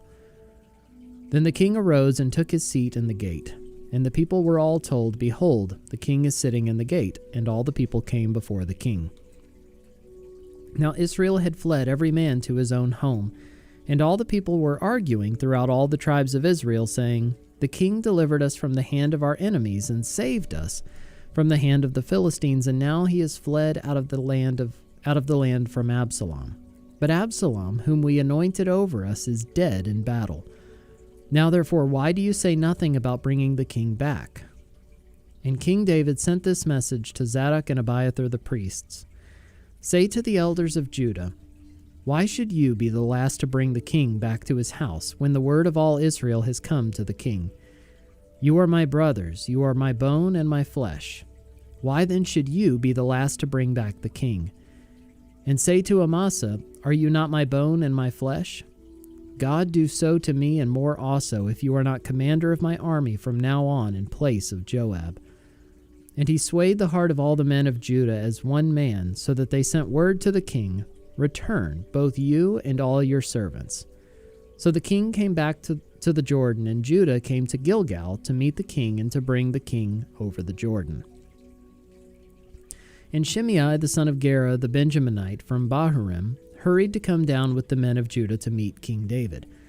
And with him were 1,000 men from Benjamin. And Ziba, the servant of the house of Saul, with his 15 sons and his 20 servants, rushed down to the Jordan before the king, and they crossed the ford to bring over the king's household and to do his pleasure. And Shimei the son of Gera fell down before the king as he was about to cross the Jordan, and said to the king, "Let not my lord hold me guilty, or remember how your servant did wrong on the day my lord the king left Jerusalem. Do not let the king take it to heart, for your servant knows that I have sinned. Therefore, behold, I have come this day, the first of all the house of Joseph, to come down to meet my lord the king." Abishai the son of Zeruiah answered, "Shall not Shimei be put to death for this, because he cursed the Lord's anointed?" But David said, "What have I to do with you, you sons of Zeruiah, that you should this day be as an adversary to me? Shall anyone be put to death in Israel this day? For do I not know that I am this day king over Israel?"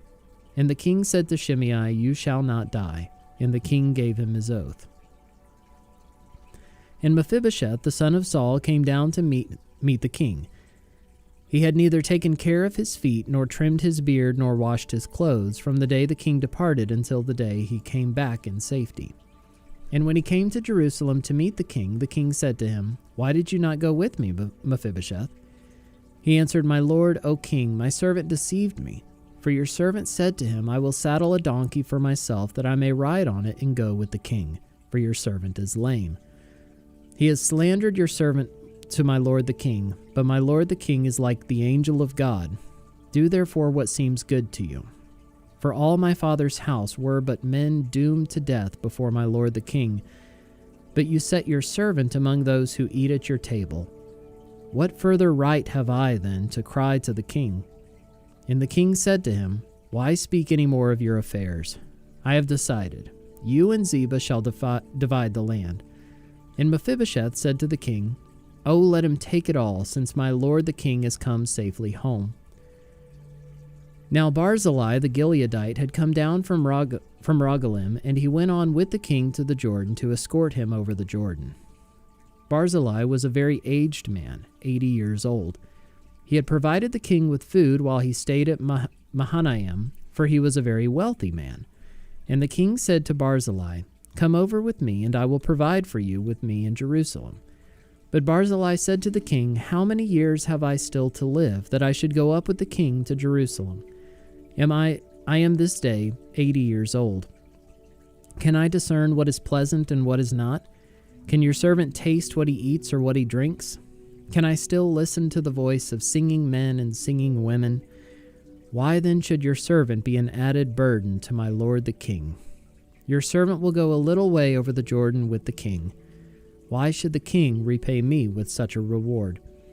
Please let your servant return, that I may die in my own city near the grave of my father and my mother. But here is your servant Chimham. Let him go over with my lord the king, and do for him whatever seems good to you." And the king answered, "Chimham shall go over with me, and I will do for him whatever seems good to you, and all that you desire of me I will do for you." Then all the people went over the Jordan, and the king went over. And the king kissed Barzillai and blessed him, and he returned to his own home. The king went on to Gilgal, and Chimham went on with him. All the people of Judah, and also half the people of Israel, brought the king on his way. Then all the men of Israel came to the king and said to the king, "Why have our brothers, the men of Judah, stolen you away and brought the king and his household over the Jordan, and all David's men with him?" All the men of Judah answered the men of Israel, "Because the king is our close relative. Why then are you angry over this matter? Have we eaten at all at the king's expense, or has he given us any gift?" And the men of Israel answered the men of Judah, "We have 10 shares in the king, and in David also we have more than you. Why then did you despise us? Were we not the first to speak of bringing back our king?" But the words of the men of Judah were fiercer than the words of the men of Israel.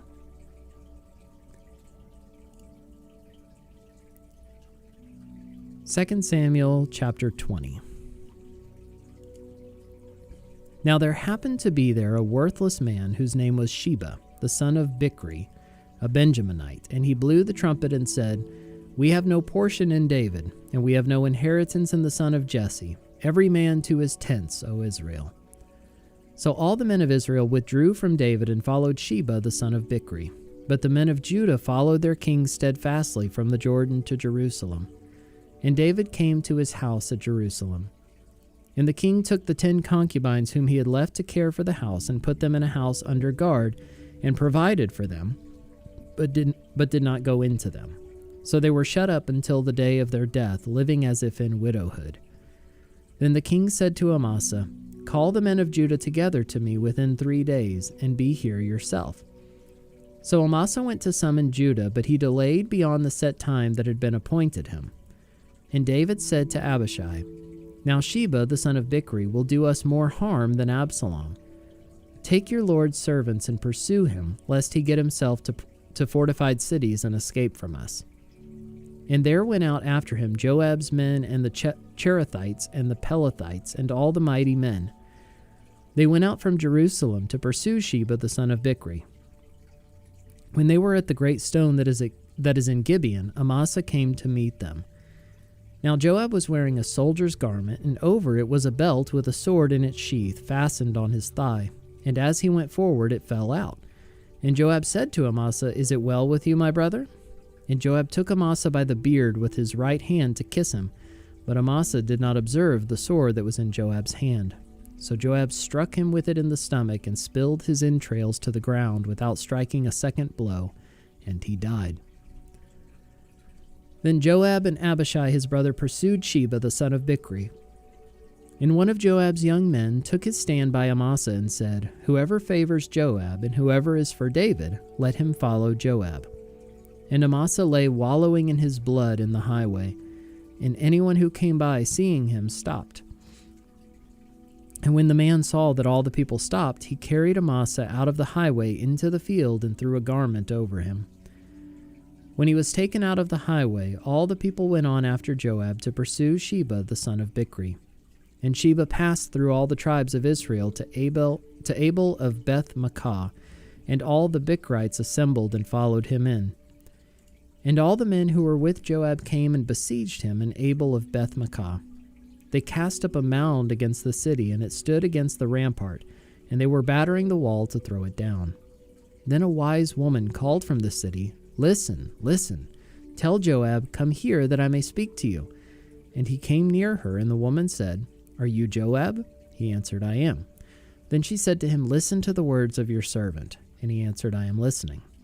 Then she said, 'They used to say in former times, let them but ask counsel at Abel, and so they settled the matter.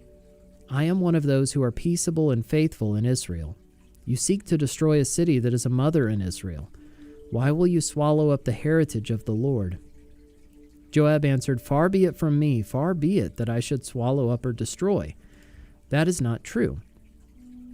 But a man of the hill country of Ephraim called Sheba the son of Bichri has lifted up his hand against King David.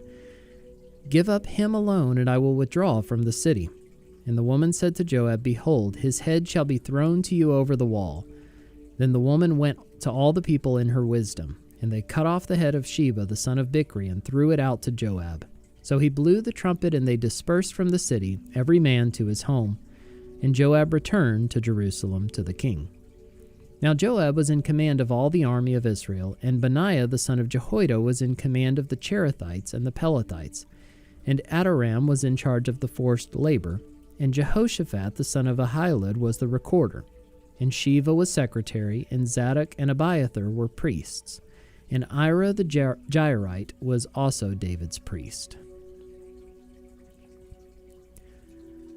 2 Samuel chapter 21.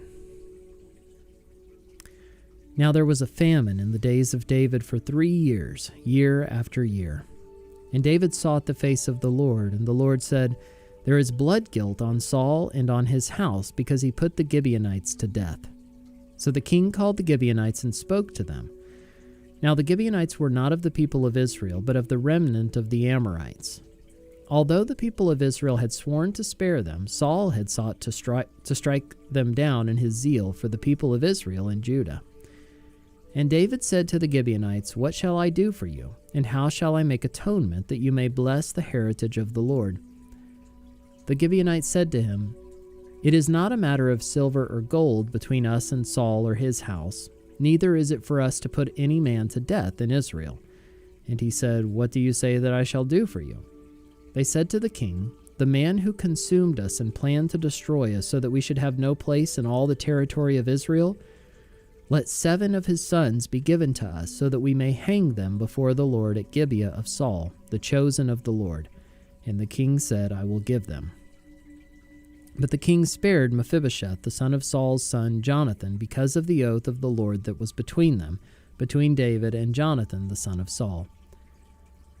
The king took the 2 sons of Rizpah, the daughter of Aiah, whom she bore to Saul, Armani and Mephibosheth, and the 5 sons of Merab, the daughter of Saul, whom she bore to Adriel, the son of Barzillai, the Maholathite, and he gave them into the hands of the Gibeonites, and they hanged them on the mountain before the Lord, and the 7 of them perished together. They were put to death in the first days of harvest, at the beginning of barley harvest. Then Rizpah the daughter of Aiah took sackcloth and spread it for herself on the rock from the beginning of harvest until rain fell upon them from the heavens, and she did not allow the birds of the air to come upon them by day, or the beasts of the field by night.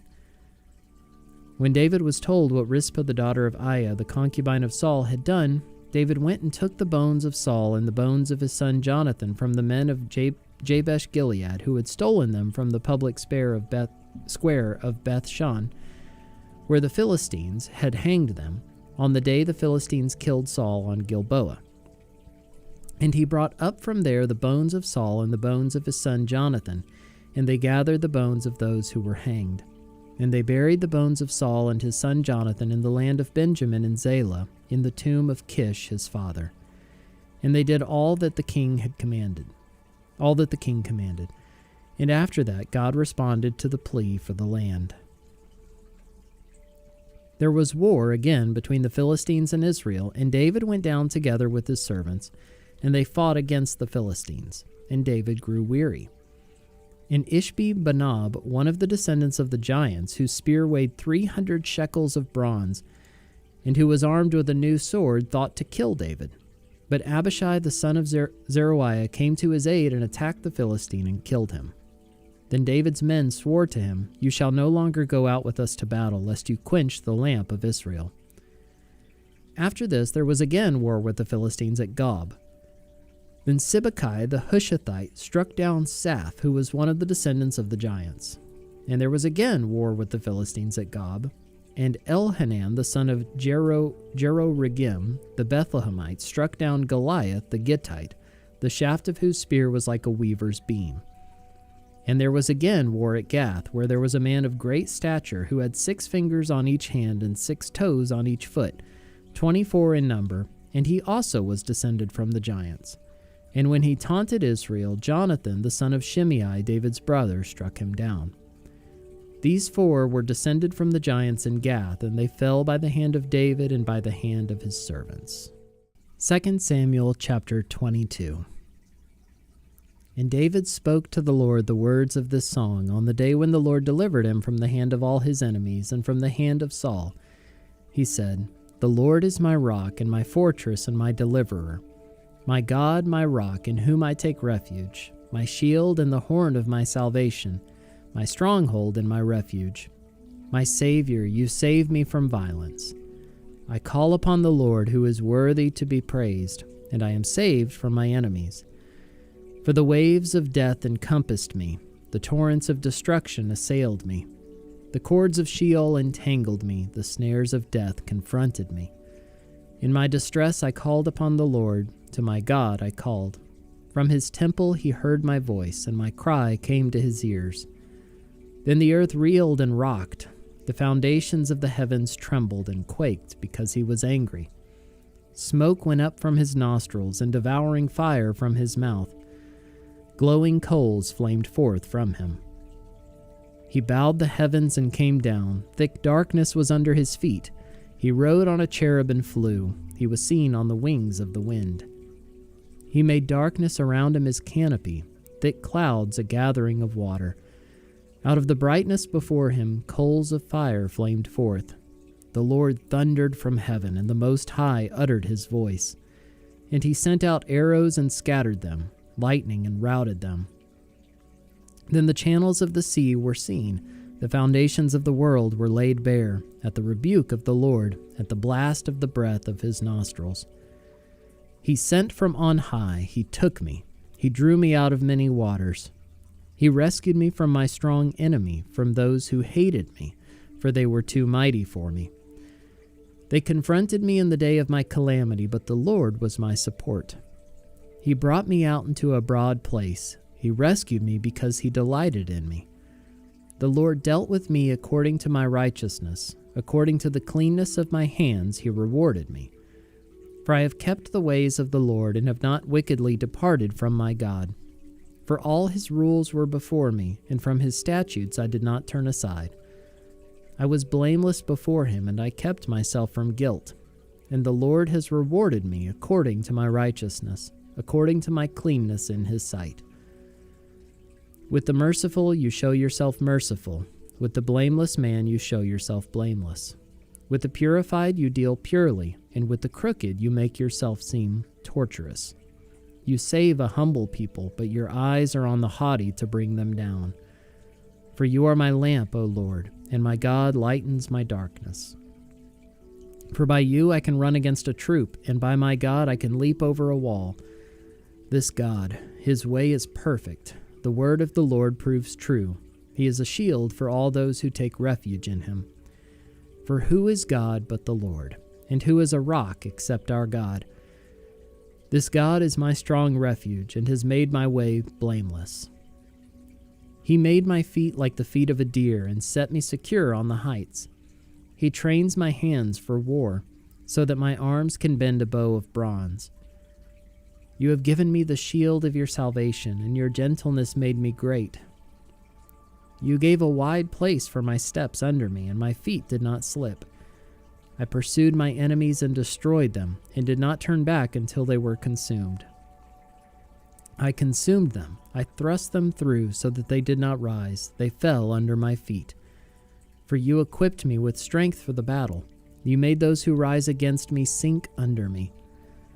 You made my enemies turn their backs to me, those who hated me, and I destroyed them. They looked, but there was none to save. They cried to the Lord, but he did not answer them. I beat them fine as the dust of the earth. I crushed them and stamped them down like the mire of the streets. You delivered me from strife with my people. You kept me as the head of the nations. People whom I had not known served me. Foreigners came cringing to me. As soon as they heard of me, they obeyed me. Foreigners lost heart and came trembling out of their fortresses. The Lord lives, and blessed be my rock, and exalted be my God, the rock of my salvation, the God who gave me vengeance and brought down peoples under me, who brought me out from my enemies. You exalted me above those who rose against me. You delivered me from men of violence. For this I will praise you, O Lord, among the nations, and sing praises to your name. Great salvation he brings to his king, and shows his steadfast love to his anointed, to David and his offspring forever.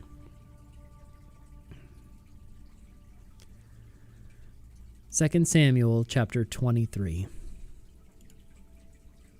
Now these are the last words of David. The oracle of David, the son of Jesse, the oracle of the man who was raised on high, the anointed of the God of Jacob, the sweet psalmist of Israel. The Spirit of the Lord speaks by me. His word is on my tongue. The God of Israel has spoken. The Rock of Israel has said to me. When one rules justly over men, ruling in the fear of God, he dawns on them like the morning light, like the sun shining forth on a cloudless morning, like rain that makes grass to sprout from the earth. For does not my house stand so with God? For he has made with me an everlasting covenant, ordered in all things and secure. For will he not cause to prosper all my help and my desire? But worthless men are all like thorns that are thrown away. For they cannot be taken with the hand, but the man who touches them arms himself with iron and the shaft of a spear, and they are utterly consumed with fire.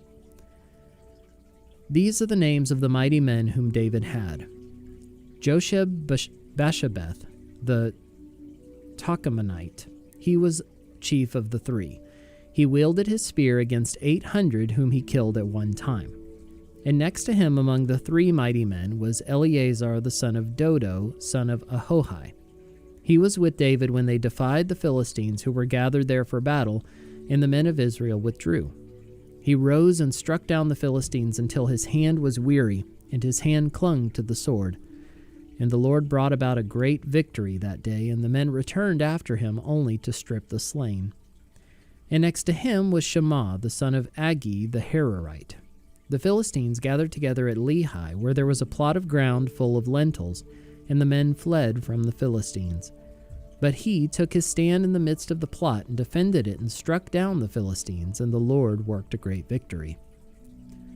And 3 of the 30 chief men went down and came about harvest time to David at the cave of Adullam, when a band of Philistines was encamped in the valley of Rephaim.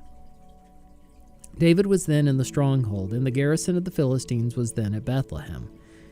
And David said longingly, "Oh, that someone would give me water to drink from the well of Bethlehem that is by the gate." Then the 3 mighty men broke through the camp of the Philistines and drew water out of the well of Bethlehem that was by the gate, and carried and brought it to David. But he would not drink it. He poured it out to the Lord and said, "Far be it from me, O Lord, that I should do this. Shall I drink the blood of the men who went at their risk of their lives?" Therefore he would not drink it. These things the 3 mighty men did. Now Abishai, the brother of Joab, the son of Zeruiah, was chief of the 30. And he wielded his spear against 300 men and killed them and won a name beside the 3. He was the most renowned of the 30 and became their commander, but he did not attain to the 3. And Benaiah the son of Jehoiada was a valiant man of Kabzeel, a doer of great deeds. He struck down 2 Ariels of Moab. He also went down and struck down a lion in a pit on a day when snow had fallen. And he struck down an Egyptian, a handsome man. The Egyptian had a spear in his hand, but Benaiah went down to him with a staff and snatched the spear out of the Egyptian's hand and killed him with his own spear. These things did Benaiah the son of Jehoiada, and won a name beside the 3 mighty men. He was renowned among the 30, but he did not attain to the 3, and David set him over his bodyguard.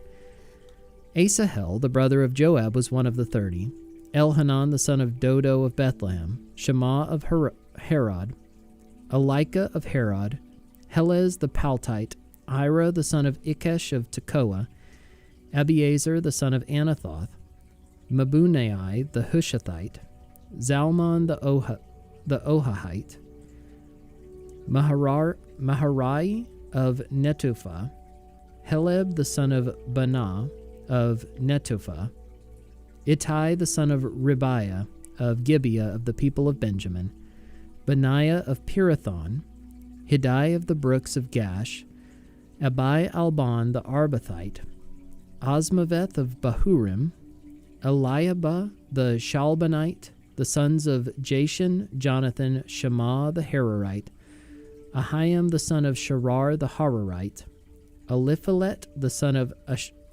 Ahashbai of Makkah, Eliam the son of Ahithophel the Gilonite, Hezro of Carmel, Parai the Arbite, Egal the son of Nathan of Zobah, Bani the Gadite, Zelek the Ammonite, Naharai of Beroth, the armor-bearer of Joab the son of Zeruiah, Ira the Ithrite, Gareb the Ithrite, Uriah the Hittite, 37 in all.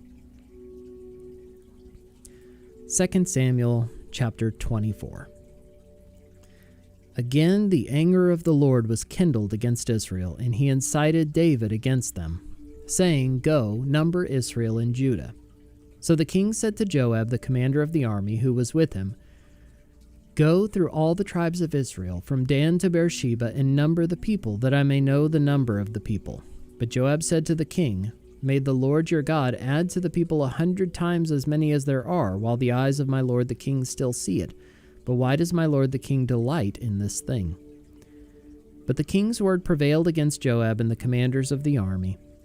So Joab and the commanders of the army went out from the presence of the king to number the people of Israel. They crossed the Jordan and began from Aroer, and from the city that is in the middle of the valley, toward Gad and on to Jazer. Then they came to Gilead and to Kadesh in the land of the Hittites, and they came to Dan, And from Dan they went around to Sidon, and came to the fortress of Tyre, and to all the cities of the Hivites and Canaanites. And they went out to the Negeb of Judah at Beersheba. So when they had gone through all the land, they came to Jerusalem at the end of 9 months and 20 days. And Joab gave the sum of the numbering of the people to the king. In Israel there were 800,000 valiant men who drew the sword, and the men of Judah were 500,000. But David's heart struck him after he had numbered the people, and David said to the Lord, I have sinned greatly in what I have done. But now, O Lord, please take away the iniquity of your servant, for I have done very foolishly. And when David arose in the morning, the word of the Lord came to the prophet Gad, David's seer, saying, Go and say to David, Thus says the Lord, 3 things I offer you. Choose one of them, that I may do it to you. So Gad came to David and told him, and said to him, Shall 3 years of famine come to you in your land? Or will you flee 3 months before your foes while they pursue you? Or shall there be 3 days pestilence in your land? Now consider and decide what answer I shall return to him who sent me. Then David said to Gad, I am in great distress. Let us fall into the hand of the Lord, for his mercy is great, but let me not fall into the hand of man. So the Lord sent a pestilence on Israel from the morning until the appointed time, and there died of the people from Dan to Beersheba 70,000 men. And when the angel stretched out his hand toward Jerusalem to destroy it, the Lord relented from the calamity and said to the angel who was working destruction among the people, It is enough, now stay your hand. And the angel of the Lord was by the threshing floor of Araunah the Jebusite. Then David spoke to the Lord when he saw the angel who was striking the people, and said, Behold, I have sinned, and I have done wickedly. But these sheep, what have they done? Please let your hand be against me and against my father's house. And Gad came that day to David and said to him, Go up, raise an altar to the Lord on the threshing floor of Araunah the Jebusite. So David went up at Gad's word as the Lord commanded. And when Araunah looked down, he saw the king and his servants coming on towards him. And Araunah went out and paid homage to the king with his face to the ground. And Araunah said, Why has my lord the king come to his servant? David said, To buy the threshing floor from you, in order to build an altar to the Lord, that the plague may be averted from the people. Then Araunah said to David, Let my lord the king take and offer up what seems good to him. Here are the oxen for the burnt offering, and the threshing sledges, and the yokes of the oxen for the wood. All this, O king, Araunah gives to the king.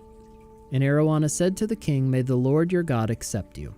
But the king said to Araunah, No, but I will buy it from you for a price. I will not offer burnt offerings to the Lord my God that cost me nothing.